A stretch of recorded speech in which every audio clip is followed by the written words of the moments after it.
Video দেখছে আর একটা হাসতেছে। তো এরপরে মানে ও কজে ওর মাথা আশ্রয় দিতাম এভাবে বলি তিনটা ও বলতেছে আচ্ছা করে দিছি। এরপরে আবার রাত্রে ও আচ্ছা আমরা 1 মিনিট পরে শুনি, কাজটা শেষ করে দিই। এটা কি পুরাই আসে না পড়তেছে এখন? পুরা শেষ হয়ে গেছে নাকি পড়তেছে? শেষ হয়ে গেছে। জোরে বলেন আলহামদুলিল্লাহ। এখন আমাদের কয়েকজন হুজুর আসবেন, জোরে সালাম দিয়ে হুজুরদেরকে দেখাবো। মুআক্কেল হুজুরগণ আপনারা কোথায় আছেন? তোমার চোখের সামনে আসবে না, তুমি এই যে যেগুলা পড়ছে দেখছো যেভাবে ওভাবে দেখবা। হুজুর যে আপনারা যেখানে আছেন না কেন তার চোখের সামনে মুহূর্তের মধ্যে আপনারা হাজির হয়ে যান, দ্রুত হাজির হয়ে যান, তার চোখের সামনে আপনারা প্রকাশিত হয়ে যান। আউযুবিল্লাহি মিনাশ শাইতানির রাজিম।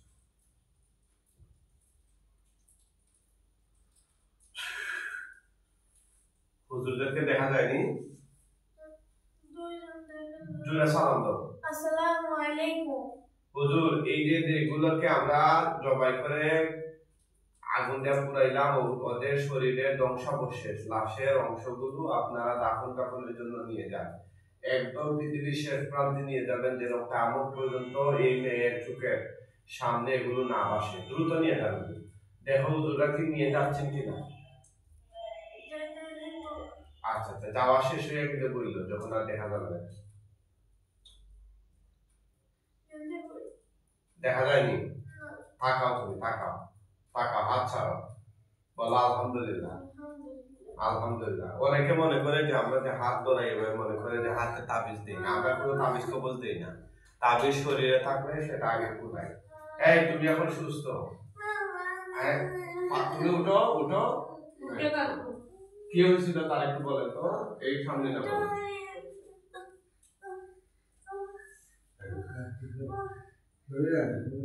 ওই দিন 6 দিন হবে ওখানে বসে এখন দেখো সবার খাওয়াইতে নিয়েছি, নেওয়ার পরে ও এগুলা বলতেছে। এরপরে আমার বেডরুমে থাকার জন্য অনেকগুলো বাড়াই দিছি। আগে এক ওনার কাছে দিছি আর উনি আগুনে দিছি। তো তখন বলছে যে ওর সাথে নাকি আছে এগুলা ধরছে। একবার বলতেছে 14 জন, এরপরে বলতেছে 5 জন আছে এগুলা বলে ধরছে, তাবিজ দিছে, ওরে পানি পোড়া দিছে, তেল দিছে। এগুলা করার পরে ওর আমাদের ঘরের পিছনে একটা সাপ দেখছিল। ওই বলতেছে ওই দিন যখন গলার মধ্যে বড় বড় নখ দিয়ে ওরে ধরে রাখছে। ধরার পরে ওর মানে মুখে দিয়ে আর কথাই আসতেছে না, মানে বাইরে মানে ওর পা ভিড়ে দেওয়া মারতেছে, হাত দেওয়া মারতেছে, পা বেয়ে পার আঙ্গুল এগুলোর মধ্যে করে মারধর করে। আর গলা ধরে রেখেছে, গলা চিপ ধরে রেখেছে, মারিয়ে রেখে। আর ওই দিন আমরা একটা সাপ দেখছিলাম, ওই ওরে বলতেছে যে সাপ ওইটা নাকি এরপর থেকে ওরে এবার আবকা বকা শুরু হয়েছে। আমারে মারে, ওর দাদারে মারে, ওর কাকাও আসিল, ওর কাকাও ওর আঙ্গুল দিয়ে ধরছিল, ধূপ জ্বালাইছিল। ওরে মানে বলছে যে এগুলা বন্ধ করার জন্য। ধূপ খাইলে জ্বালাইছিল? রাত্রে তো আমরা বুঝতে পারি না, ওরা তো মারি ফেলতেছে। ও মানে আচ্ছা আমি বলি আরেকটা সহজ কথা বলি। জিন হচ্ছে অশরীর, জুলে বলেন অশরীর। অশরীর তার নিজস্ব শরীর নাই, সে বিভিন্ন পশু পাখি জীব জন্তু জানোয়ার মানুষের শরীরে বর করে। সে হচ্ছে একটা আত্মা, জাস্ট একটা কি আত্মা। আত্মা জুলে বলেন কি আত্মা। মানুষের শরীরে যখন জিন বর করে তখন আসলে তার আত্মাটা বর করে।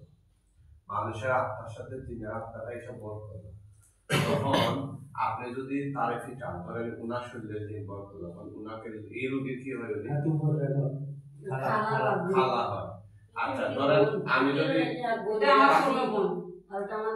আচ্ছা আচ্ছা বুঝতে পারছি। এখন যদি আমি তারে পিটাই, তার শরীরে পিটাটা কিন্তু শরীরটা কার জিনের না রোগী? ফিটাটা জিনের উপরে লাগবে না রোগীর উপরে? রোগীর। এই জায়গাটায় অনেক লোকেরা বন্টামি করে, এই রোগীর ইচ্ছা মতো ফিটায়, হাত পা বাইরে।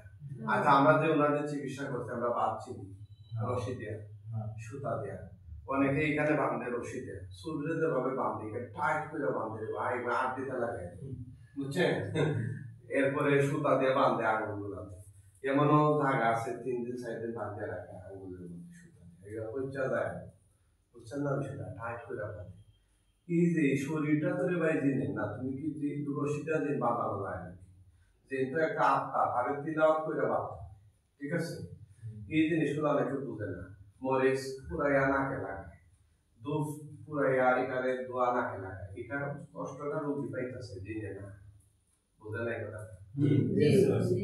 আপনি তারা আঘাত যতটুকু করবেন তার সহ্য লাগবে। জিন আলগা থেকে বসে হাসে, এই আমিও কষ্ট দিলাম, এখন রোগীর গার্জেন বা কবিরাজও কষ্ট দিচ্ছে। কথা বলছেন? এই জন্য কখনোই এভাবে শারীরিক ভাবে আঘাত করা যাবে না। অনেক করছিল। কালকে আপনি শুনলো, কালকে শুনেন আপনাদের নোয়াখালী থেকে একটা রোগী আসছে, আপনাদের নোয়াখালী থেকে একটা রোগী আসছে। তো ওনারা এই কথা বলি, ওনারা মামে 2 জন আছে চিকিৎসা। এখন মেয়েটা বিবাহিত, তার স্বামীও আসছে সাথে, বাসুরও আসছে, ওনারা গাড়ি করে আসছে। এখন যে মহিলা, ওনাকে পরীক্ষা নিরীক্ষা করে দেখলাম আমরা তার সাথে জিনের নাই, সমস্যা নেই। হ্যাঁ, তো বলছে এক কবিরাজ তাকে জিন শরীরে বোধ করে এক কথা বলছে। আমি তাদের জিজ্ঞেস করলাম সত্য কথা বলেন, ওনারে বলেন সত্য কিনা। ওই যে কথা বলেছে, বলছে কিভাবে বলেছে যে হুজুর আমার জামাইরে বলছে আমের পাতা নিয়ে আসছে। কিসের পাতা? মানে ওনারা ওই জায়গায় যখন চিকিৎসা নিতে গেছিল খনার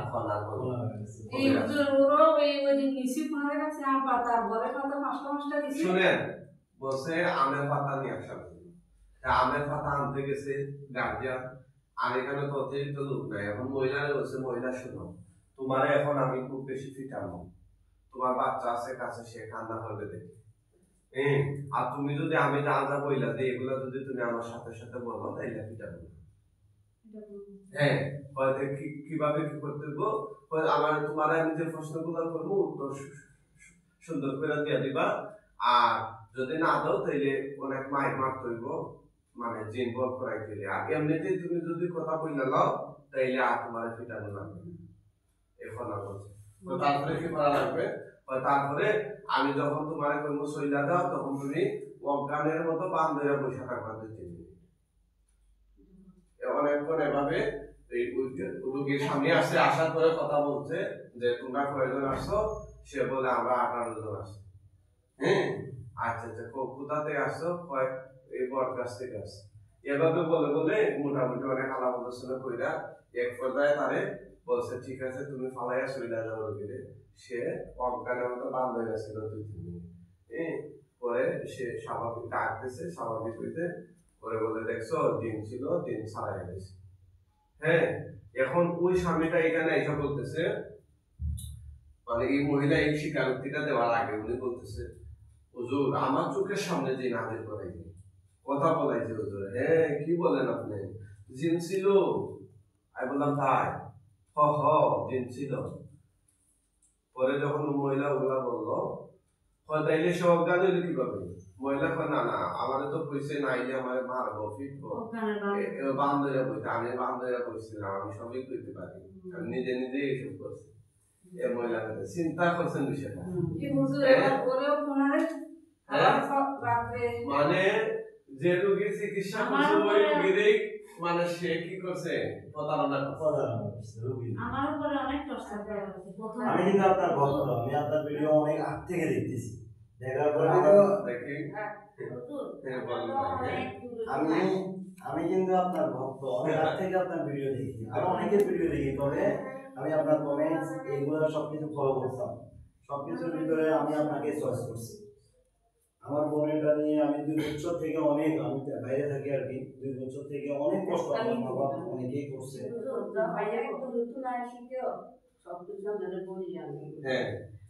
যখন আমাদের না কিনতে হয়েছে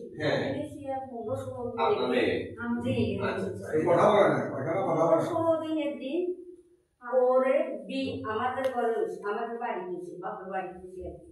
তখন বিয়াটা ঘর করছিল, বিলের ছবিটা দিয়ে দেবো আমরা ঘরে বিলের ছবি যদি যখন বলে সে আমি বলতে মা এই যে বিরিয়ানি আমার দিকে তাকাই দিছে না কেন আমি বিরিয়ানি কত বিক্রি করে কখনো বলবো তো তারা করে বই আর দিকে 100 বউ কিন্তু এরা এদিকে খালি শুধু ভয় পায় মানে এদিকে নিলেও ভয় এদিকে নিলেও ভয় চোখের পানি বয়স বড় বাথরুমে ঢুকছে তখন তখন শুধু ভয় এর সাম আচ্ছা এবারে বিদায় গিয়া আসতে দরজাটি বাইরে গেছে গো বাইরে যাবার পরে হে রাত্রে তো মানে কি যে করিয়া সিলেট সিলি বাংলা মানুষ মারি সব তুলফাল করিয়া তখন আমরা বুঝতে না যে কি আলাদা সমস্যা না মাথায় সমস্যা এটা আমরা বুঝতে তখন একজন একের পর ওদের পরে 7 দিন পরে ওর আমার সাথে সকালবেলা পর্যন্ত কথা বলার পর আমরাও কিছু কাণ্ড করছি তো হুজুর দিই তখন বলেন যে আয় হে আসে আসিয়া বসে বই বলেন যে আমরা তো আজকে থেকে আর থাকতে পারবো না আমরা তো চলে যেতে হবে তখন আমি বলি যে তুমি কি কয় আমি আসছিলাম ওকে আমি ভালোবাসি তো এখন তো আমি আর থাকতে পারবো না হ্যাঁ আমার সাথে বলেন আজকে রাতের 12টা আমি চলে যেতে হবে তা আরে তুমি কি হিন্দু না মুসলিম আমি হিন্দু তাহলে তুমি হিন্দু আমরা মুসলিমের সাথে কেন আসছো তোমরা হিন্দু আমরা মুসলিম তুমি কেন আসছো তোর ভালো লাগবে তো তুই কম তো নাই তোমরা থাকো কোন জায়গায় ওই যে মানে একটা গ্রামের নাম বললো আর কি ওই জায়গায় থাকি ওই জায়গায় আসছি তো এটার পরে ধরেন আচ্ছা ঠিক ওষুধপত্র করিয়ে ডাক্তার দেখাইয়ে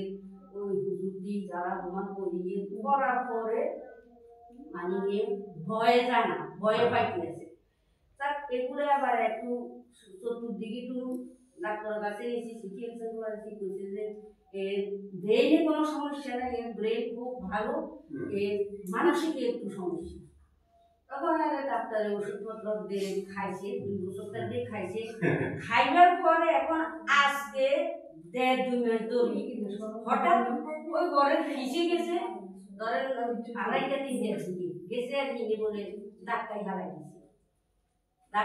দিছে আর এখান তো আসি মানে মাটি বেরোতে দুনিয়া তো ভালো করে গেলাম আমার মারি গেলাম ও ভাই মারি গেলাম বাপরে মারি গেলাম ও এই টাকা দিছে ওই